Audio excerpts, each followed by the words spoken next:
morning. I just woke up. It is 6:30. I've been up a little bit, trying to adjust my schedule to get ready for traveling to Spain. Not doing that great a job. Any case, I also just started doing morning pages, part of the Artist's Way book, and part of my overall growth, excitement, exuberance, commitment. But as far as commitment and making these grand statements and stuff, two things happened in the last couple days that make me feel like the flow is good. First off, going to Jacob, he said the word for the day is sometimes, meaning we have a tendency to make grand statements and make absolutes. You never support me. I always do this. And we trap ourselves with our stories that we tell ourselves. And he says, no, say, I'm vain and narcissistic sometimes.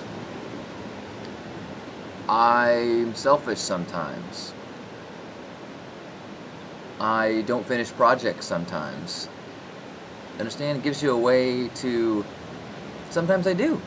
And the truth is, sometimes you do. Sometimes, I'm not selfish at all. So that that little tweak to the statement really can make a big difference in your head. And then you can, change sometimes to more and more and more.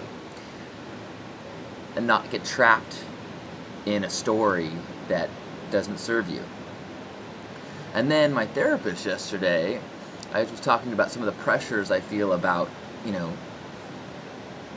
making goals and feeling the pressures to fulfill them. And she says, well, add this to every statement, God willing. God willing. I'm going to write a book, God willing. See how both of these things, one day after another, two people that I'm looking to for guidance, independent knowing what the heck I'm doing in my life, both give their advice to me, little word tricks to avoid making absolutes in my life. Which I thought, whoa. Just the fact that the same basic lesson is being taught to me from two very separate places within a 24-hour period makes me feel like I'm in the place I'm supposed to be. I'm learning the lessons I'm supposed to be. I'm where I'm supposed to be on the path right now. And the more I thought about it, I'm like, well, you're never at the destination. You're always in the middle of a lesson, right? So if I'm in the lesson I'm supposed to be in right now, that's pretty much all you can ask for. I'm happy with that. All right.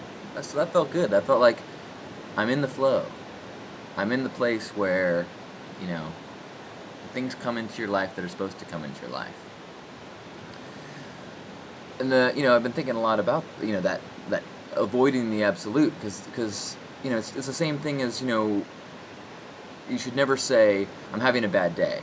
Or no, actually, sorry. People say, how's your day? You go, oh, today sucks. You should never say today sucks. See the difference there?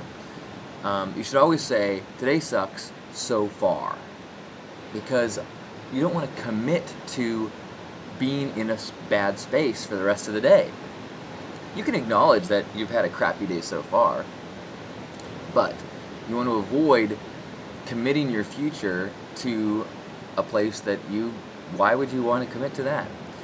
And it, relates back to another book that I've been reading, with The Power of Now by Tolle, where he's, it's kind of like, when you say always, never, and today sucks, you are not, the present has no concept of I never do this. The present has no concept of I always do this, or today. The present only has a concept of what is right now. And I think that part of the next step of this avoiding the absolute is trying to come back to the refocus on the moment and being present in the now, because the now is free from all of those statements, whether they're rational or irrational, whether they're judgments and all that things. And so that's next. I'm not there quite yet. Working on it. Same thing, with every Buddhist thing you read, the breathing stuff. It's all coming back to freeing yourself from these statements that are not true. They're your mind's labels. Am I getting too deep? Probably, because I'm now outside of my current lesson. So I'll come back to that sometimes, God willing.